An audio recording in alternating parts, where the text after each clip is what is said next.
لوگوں کے ذہنوں میں ایک شبے کے طور پر یا ایک سوال کے طور پر پیدا ہوتی ہے۔ ہم جب سے دارالعلوم قائم ہوا 14 اگست کی تقریب منایا کرتے ہیں اور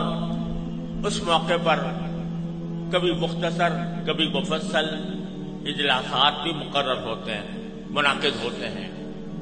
جس میں پاکستان کی تاریخ بھی بعض اوقات بیان کی جاتی ہے اور پاکستان کے مقاصد کا بھی ذکر ہوتا ہے۔ بعض مرتبہ دلوں میں یہ خیال پیدا ہوتا ہے کہ ہم جو اپنے آپ کو حضرات علماء دیوبند سے وابستہ قرار دیتے ہیں اور انہی کے خوشچی ہیں، کیونکہ ہمیں اس بات پر مکمل اعتماد، الحمدللہ مکمل اعتماد اور یقین ہے کہ حضرات اکابر علماء دیوبند ہمارے بہترین اسوہ اس لیے ہیں کہ وہ اتباع سنت کی تصویر ہے، اور ہمیں اس بات پر مکمل اعتماد ہے کہ اہل السنت والجماعہ کا جو طریقہ ہے وہ ہمارے حضرات علماء اکابر علماء دیوبند اس کا مظہر ہے، ما انا علیہ و اصحابی کا مظہر ہے۔ تو چونکہ حضرات علماء دیوبند اور ان کی اتباع میں ہم بحیثیت خدام جامعہ دارالعلوم کوئی دن نہیں منایا کرتے، کوئی کسی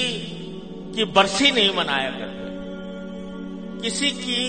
پیدائش کا دن نہیں منایا کرتے، یہاں تک کہ اس کائنات میں سب سے زیادہ عظیم ہستی جو در حقیقت وجہ تخلیق کائنات ہے، جناب محمد الرسول اللہ صلی اللہ علیہ وسلم، آپ کا یوم پیدائش بھی ہم لوگ نہیں مناتے۔ آپ کا وہ یوم پیدائش جس کو آج کی اصطلاح میں عید میلاد النبی کہا جاتا ہے وہ بھی ہم نہیں مناتے، لیکن یوم پاکستان مناتے ہیں، 14 اگست کو یوم آزادی مناتے ہیں۔ تو بعض لوگوں کے دلوں میں یہ خیال پیدا ہوتا ہے کہ جب اگر دن منانا ہے تو سب سے زیادہ اس کے مستحق نبی کریم سرور دو عالم محمد مصطفیٰ صلی اللہ علیہ وسلم کی پیدائش ہے یا آپ کی یاد ہے جس کو منانے کے لیے کوئی تقریب منعقد کی جائے۔ کیا وجہ ہے کہ ہم عید میلاد النبی نہیں مناتے لیکن یوم پاکستان مناتے ہیں، آزادی پاکستان کا دن مناتے ہیں؟ تو میں اس کی وضاحت کرنا چاہتا ہوں کہ اس میں کوئی شک و شبہ نہیں ہے کہ اس کائنات کی تاریخ میں سب سے بڑا عظیم دن وہ تھا جس میں اللہ تبارک و تعالی نے اس کائنات کی ہدایت کے لیے جناب محمد رسول اللہ صلی اللہ علیہ وسلم کو مبعوث فرمایا۔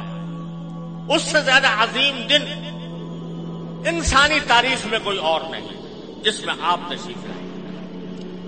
لیکن آپ ہی کی تعلیمات اور آپ ہی کی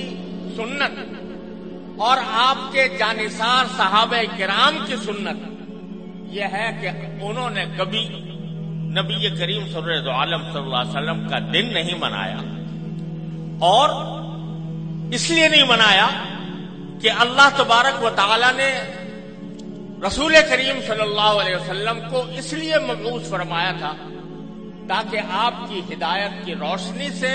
یہ کائنات منور ہو اور لوگ آپ کی تعلیمات کی اتباع اور پیروی کریں۔ آپ کی ذات والا صفات وہ ہر قسم کی رسمی کارروائیوں سے کہیں بالاتر ہے، اور حضرات صحابہ کرام جو آپ کی زندگی کے ایک سانس کے بدلے اپنی ساری زندگیاں نچھاور کر سکتے تھے، انہوں نے کبھی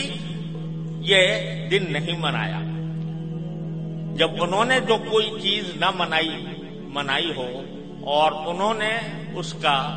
سے اعتراض کیا ہو اور اس کے بجائے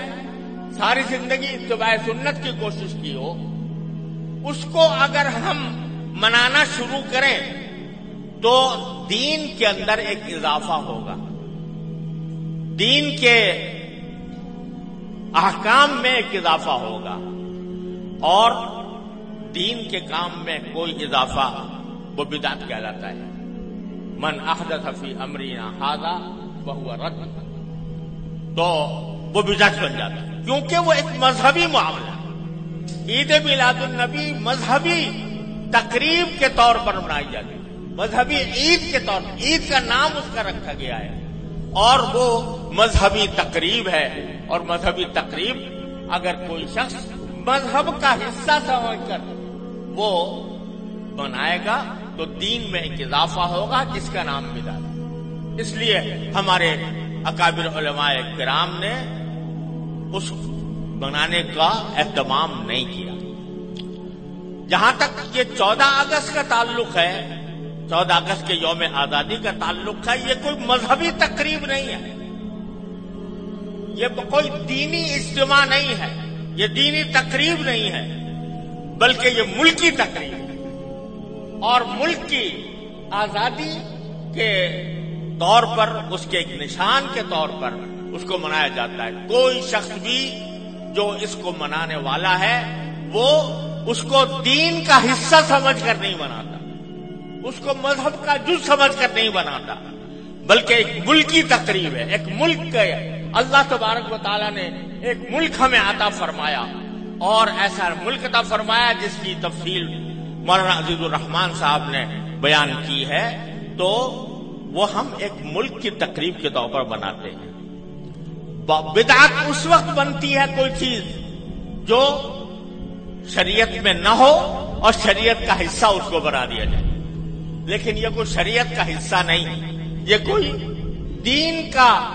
کوئی دینی تقریب نہیں، دینی عید نہیں، دینی مذہب نہیں، دین کا کوئی مذہبی حصہ نہیں، لہذا یہ ایک ملکی تقریب ہے۔ اور یہ ایسا ہے جیسے کہ اگر کوئی شخص اپنے گھر کے اندر کسی اپنے گھر کی تعمیر ہوئی اور اس تعمیر کے اوپر کوئی اجتماع کرے، کوئی دعوت کرے، تو یہ کوئی مذہب کی تقریب نہیں ہے، کوئی دین کی تقریب نہیں ہے۔ اسی طریقے سے ہم یوم آزادی پاکستان کا اس لیے مناتے ہیں کہ اللہ تبارک و تعالیٰ نے اپنے فضل و کرم سے یہ نعمت ہمیں عطا فرمائی تھی، اور ملکی تقریب کے طور پر اس کو منایا جاتا ہے۔